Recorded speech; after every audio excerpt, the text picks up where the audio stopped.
arsenal perform so many tasks. So don't take this for granted. When one hand is armed with a weapon, the other hand should always be here at the center of the chest. Okay? It will only move when it has a specific function to perform. Okay, so can we repeat again? Broken, fluid, broken, fluid, centerline, broken, and fluid. Okay, the fluid application is very, very useful because it's a good defensive technique. Because anything that comes into play, you can remedy that using your fluid motion. So the position of the hand becomes very, very important because if you're going to deliver a circular deflection, I'm going to aim not for your elbow, I'm not going to aim for your hand, I'm going to aim center mass. It's like a firearm. So there's high probability of connecting. So I'm going to deliver that attack. The fluid motion using the deflective centerline motion will redirect. You don't have to swing it all the way to the other room. You just have to get it out of your frame enough for you to control my elbow. Now the elbow control will be there. We call it a retention technique. The retention technique can either be palm up or palm down. The common thing between the two is that you have to push it either towards the body or towards the face. And you have to advance in order to off-balance your attacker. And your weapon hand can now load for delivery, either a broken delivery or a fluid delivery that goes all the way to the other side or towards the same side. Okay? Thank you, PJ. Now, if you're holding a knife, a pen, or a flashlight, you have to consider that anything that comes between your attacker and you should be clear. Either I'm reaching out to grab the neck. If she's loaded on shoulder load, pakal position, I try to reach for her. She can make use of that motion to clear and create an opening here so she can deliver her follow-up strike. Suffice it to say, I'm armed again with a weapon. I'm gonna load my weapon here at the shoulder load. She can deliver that one, hook my arm, control my elbow, and don't forget to load. It is much appropriate that you deliver from a loaded position, either from the same side or from the other side. Okay. Now, we have what we call the jabs. Okay. The first is the broken and the fluid strike. We also have a quick delivery, which is we call knife jabs, or pen jab, or flashlight jab. So it's like a jab in boxing. It is delivered to hit the actual target and you retract back because you don't want your weapon hand to be there for him to engage and grab your weapon hand. So you have to make sure that you retract your weapon right away. Whether you're holding a pen or a knife, you should be able to bring it back to the original position. There are three basic jabs that we normally practice in our particular style, which is Piccadilly Tertia. One is the high line jab. The target can either be the hand that attacks you, can either be the facial region. Then the next one is the low line. So if I'm going to attack you here, you can duck, bring yourself to either squatting or kneeling position so you can deliver your weapon. Now, it doesn't really matter, whether you're holding an impact weapon or an edge weapon, the application will be the same. Now, we would like to present to you the cultural and artistic part. We put all together the movements in what we call flows. The flows or the flow drills are good expressions of mastery over the technique. What the two ladies showed a while ago are techniques. These are flows. We have what we call this sabayan saksak flow. So the sabayan flow is normally being practiced by advanced practitioners. Now, when you look at it, it looks, wow, it's like storytelling. You know, it looks sweet, it looks cute, but what's the utility value? We normally tell our practitioners that the utility value comes in when you break down the movements. We'll show you the flow. The flow is basically a set of movements that comes after one application. Now, the technique, as I have said, we break down the flow. So, the first movement is this. That could be a direct thrust to my intended target. If I intend to hit the neck, if I intend to deliver the jab to the eyes, then go for the deflection, which is circular, and the elbow control, the off balancing, then my delivery can be performed after that one. That is the first part of the flow, which is this one. Now, I mentioned a while ago, you can control the elbow either this way or that way, depending on your application. If I want to expose the upper part of the body, I can keep and maintain the tension of the elbow here by the abdomen and expose the upper portion. So meaning, I can come here or I can work on my deflection and deliver my follow-up from the outside. Okay? So I initially delivered from the inside, then I move to the outside. Remember, I don't have to bring the weapon hand up here because that exposes me to potential threat. Now the left hand should always maintain the tension. Ganun din sa firearm. If you're holding the firearm, ganun din. Expose the lower part, raise it, because you want to expose this one and shoot from the hip. Now, on this particular sequence, he can do a counter. So that's when the flow, the techniques in the flow would come in. First, it was my turn.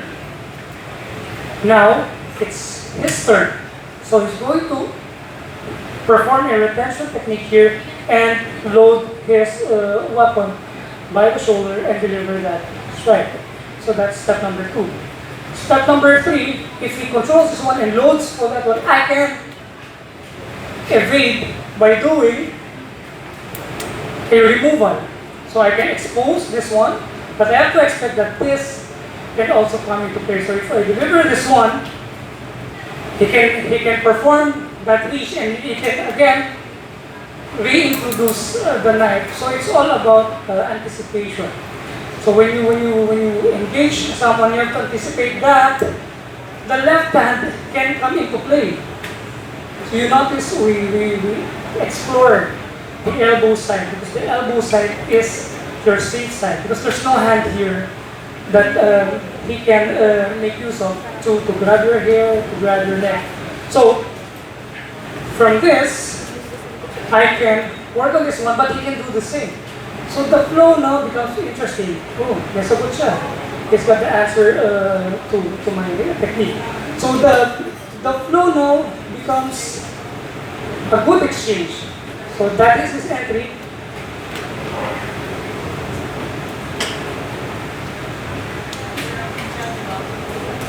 Then I can also go to the outside and bring myself away from the weapon. We were doing the hawak saksak grip using the flow of sabayan.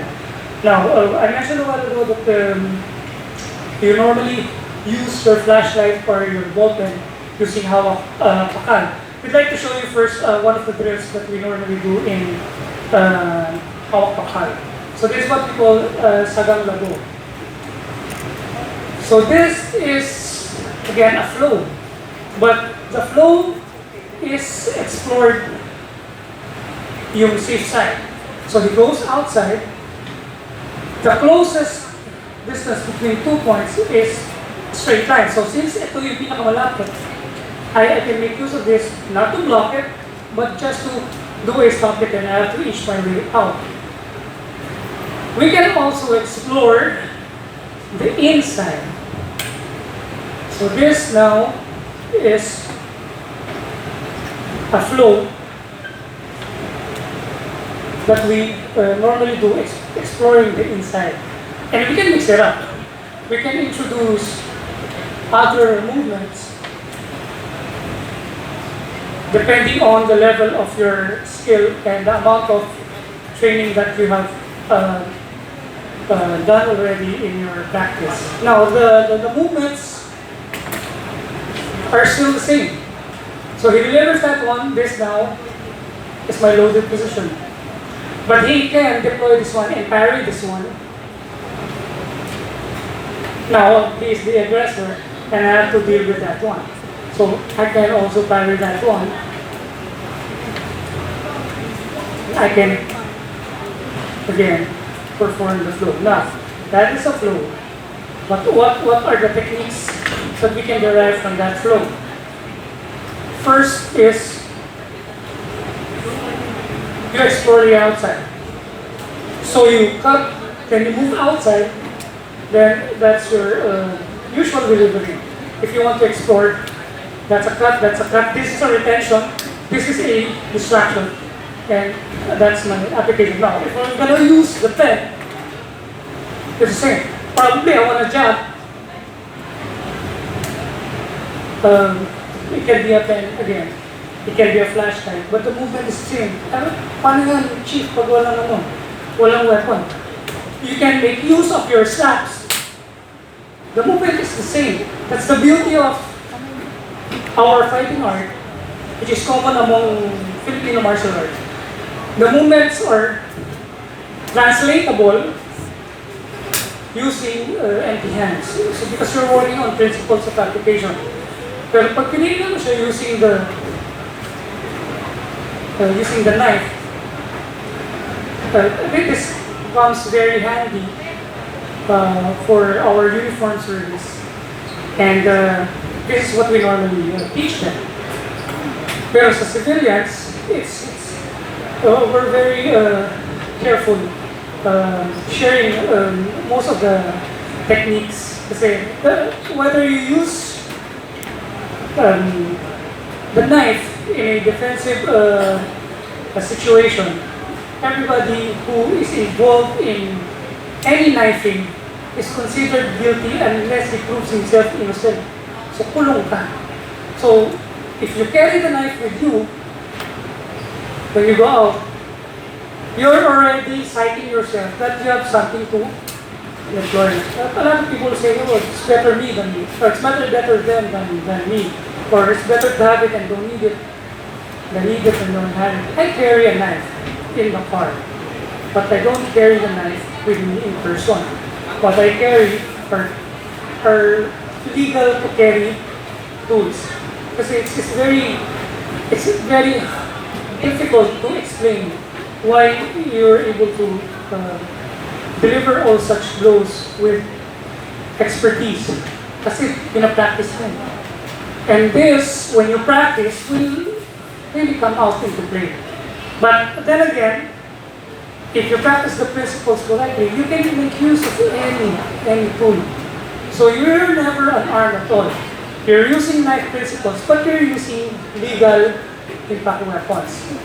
Now, the other things that you have to consider is, meron siyang balik. If you don't anticipate yung recovery and delivery after the initial blow, you are going to be in trouble. So, pag humarap ka dyan, alam mo na pwede siyang bumalik. So, what we do is, you make use of body mechanics. So, you duck, you bisect to create the opening, you do retention techniques, you load.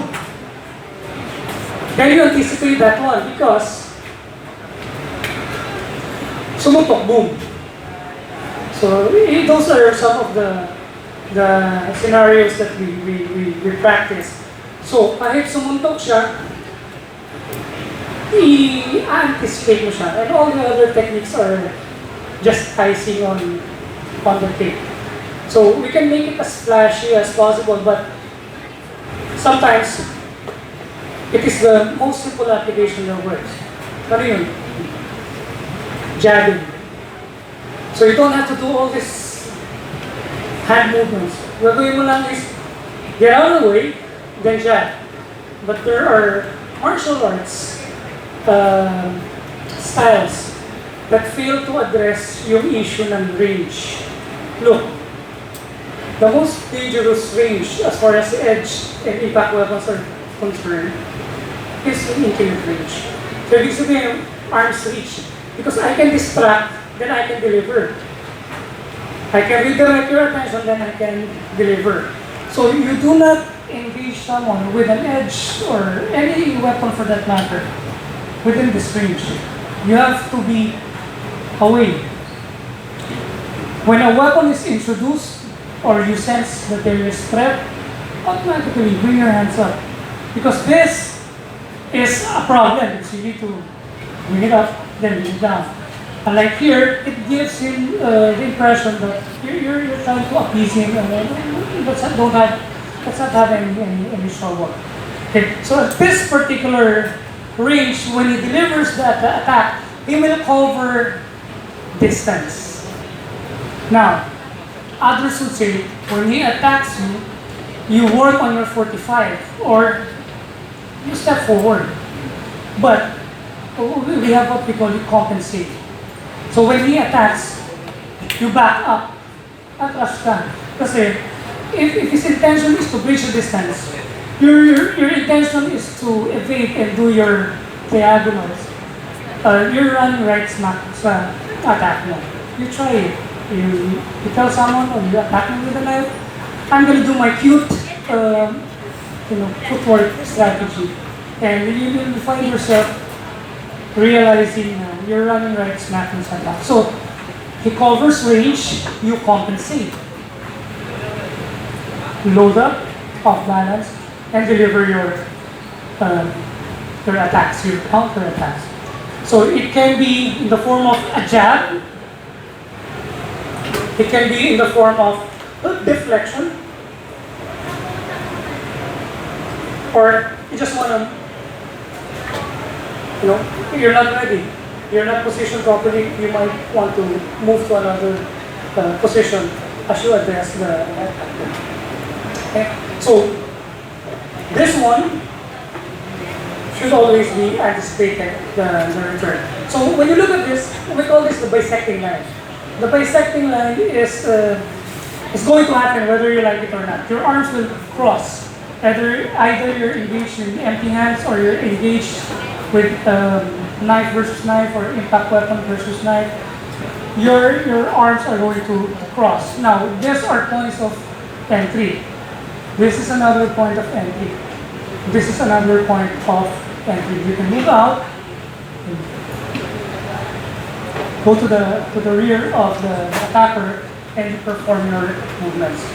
And then, as I've said, there are simple ways to show your techniques, and there are ways to present the technique in a fancy and very charming form of way, by way of using the flows. This is when the cultural part of the art would come in. But as far as the uniform service are concerned, we work on simplicity, we work on violence of action, we work on specific target areas, groin, armpit, throat, because those are the parts of the body that are exposed when you engage someone in the battlefield. Kasi magazines, plates, and several other accessories. Okay? So your footwork strategy can either be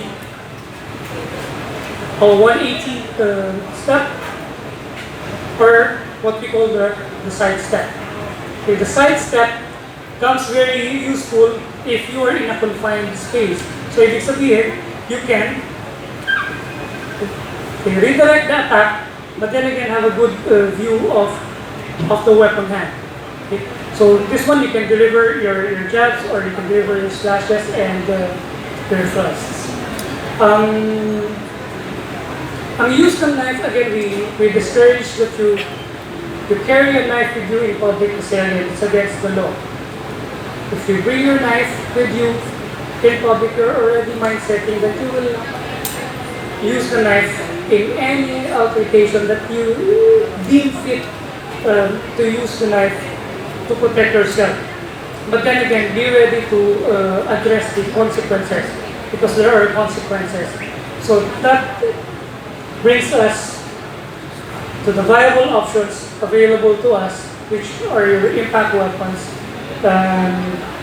flashlights, or pens. But there are countries that prohibit even yung check-in ng ganitong mga weapons, batons. I'm sure you've heard about that Filipino-Canadian who was held in Hong Kong for carrying batons. So you have to check also what are the laws covering these tools in certain countries, especially knives. The flashlights, perhaps lusot, but if there are certain provisions of the flashlight that makes it more a weapon than a tool, you might find yourself in jeopardy. So, yun lang yung my advice namin. Now, if you'd like to practice the Filipino fighting art, regardless of the style, try to get involved and attend a class ng Filipino fighting art. Because one, it's a way to rediscover your culture. Second is, pag nag-abroad ka, nalaman Filipino ka, okay, teach you knife fighting. So, ito, very common na encounter namin na question. Oh, you're Filipino, can you teach me Arnis or can you teach me Eskrima? You guys are good like that. And in my personal experience, military units and law enforcement units I come across with abroad speak highly of our uniformed men and women. And also, they have high regard for our fighting system. Either it's Kali or this is Eskrima. These are three lines. At one point, they don't agree on certain things, but at one point, they also meet. So as I said, any art for that matter, you try to bring yourself and involved in the practice of this art. So again, thank you to my colleagues for assisting. Thank you for your attention. If you have questions. Thank you very much. It's time for Q&A. So anyone who has a question, I'm impressed on me. Wow. How about you guys? Are you impressed too? Yeah, that's right. Okay, so anyone who wants to ask a question before he goes off stage?